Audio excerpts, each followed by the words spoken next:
Hello, I'm Dr. Abhinav. I'm working at CK Birla Hospital. I'm part of Saksham Orthopedics team. Today I want to talk to you about meniscus injuries.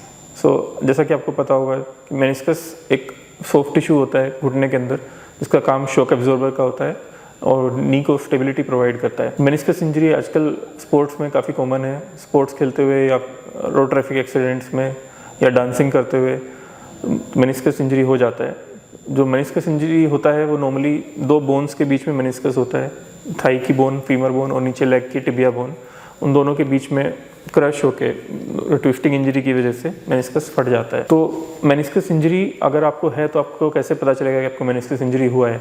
तो उसके लिए जैसी injury होगा आपको pain start हो जाएगा नी में। हो सकता है आपको घुटना लॉक होने लगे, घुटना अटकने लगे, शायद मूवमेंट करते हुए घुटना पूरा स्ट्रेट नहीं हो पा रहा है, एक पोजीशन में आके अटक गया है, ऐसा भी हो सकता है।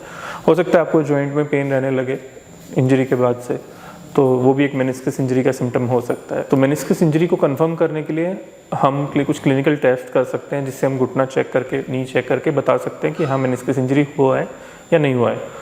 ऑल्सो MRI होता है उसके लिए। MRI पे मेनिस्कस मोस्ट लाइकली क्लियरली दिख जाता है, तो उसके अकॉर्डिंग फिर हम आगे प्रोसीड कर सकते हैं। इसमें ट्रीटमेंट जनरली पूछते हैं कि लोग कि ट्रीटमेंट क्या होगा, अभी मेनिस्कस इंजरी तो हो गया, अभी क्या करना है। तो मेनिस्कस इंजरी में डिपेंड करता है कि इंजरी का सिवियरिटी कैसा है। अगर ग्रेड 1 या ग्रेड 2 इंजरी है तो उसमें हम मोस्ट लाइकली वेट कर सकते हैं, फिजियोथेरेपी करा के, मेडिसिन लेके हम ट्राई कर सकते हैं कि शायद कंजर्वेटिव विदाउट सर्जरी हील हो जाए। जो ग्रेड 3 टीयर्स होते हैं उनमें भी हीलिंग का पोटेंशियल होता है, बट उनमें विदाउट इंटरवेंशन हीलिंग के चांसेस कम होते हैं। तो उनमें अभी सर्जरी के लिए इसमें दो ऑप्शंस होते हैं मेनिस्कस में। एक ऑप्शन होता है कि मेनिस्कस सबका जो फटा हुआ पोर्शन है उसको साफ़ कर दिया जाए कट करके, और दूसरा ऑप्शन होता है कि मेनिस्कस को जो फटा हुआ पोर्शन है उसको स्टिच कर दिया जाए नॉर्मल पोर्शन के साथ में। तो जो सफाई कर देते हैं, मेनिस्कस निकाल देते हैं, उसको मेनिस्टेक्टोमी बोलते हैं। जो मेनिस्कस स्टिच कर देते हैं उसको मेनिस्कस रिपेयर बोलते हैं।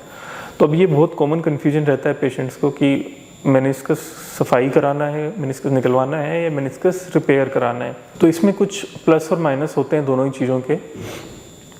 अगर कोई यंग पेशेंट है तो उसमें repair is always a priority, ताकि आपका जो नॉर्मल घुटना था वो वापस रिस्टोर हो जाए, ताकि उसमें जो नॉर्मल घुटने का जो स्ट्रेस डिस्ट्रीब्यूशन है, जो प्रेशर डिस्ट्रीब्यूशन है, वो नॉर्मल रहे जॉइंट में। अगर यंग पेशेंट में हम मेनिस्कस का पार्ट कुछ निकाल दिया हमने, तो in the future it might lead to arthritis, early onset of arthritis, which is basically wear and tear in the knee. तो हम ट्राई करते हैं कि जहाँ तक हो सके रिपेयर हो जाए। अगर रिपेयर नहीं हो पा रहा है then we have to remove it, ठीक है। दूसरा रिपेयर करने में दिक्कत दूसरी ये आ सकती है कि रिपेयर करने के बाद आपको कुछ टाइम के लिए रिस्ट्रिक्शन रखना पड़ता है एक्टिविटीज़ में। रिपेयर करने के तुरंत बाद अपनी नॉर्मल एक्टिविटी आप स्टार्ट नहीं कर सकते। हो सकता है आपको प्रोटेक्शन के लिए कुछ ब्रेस पहनना पड़े, आप घुटना एकदम से पूरा ना मोड़ पाओ और पूरा वेट डाल के ना चल पाओ। अगर हम मेनिस्कस सफाई कर देते हैं तो उसमें ये प्रॉब्लम नहीं आता है। आप from the same day onwards आप चल सकते हो, वॉक कर सकते हो, मूवमेंट कर सकते हो। तो मेनिस्कस अभी रिपेयर होना है कि मेनिस्कस निकालना है, उसके लिए आप अपने डॉक्टर से मिल के ये सब चीज़ें डिस्कस कर सकते हैं। हमसे अगर मिलना चाहें तो हम CK बिरला हॉस्पिटल में अवेलेबल हैं। कॉन्टैक्ट नंबर आपको वीडियो के डिस्क्रिप्शन में मिल जाएगा। Thank you.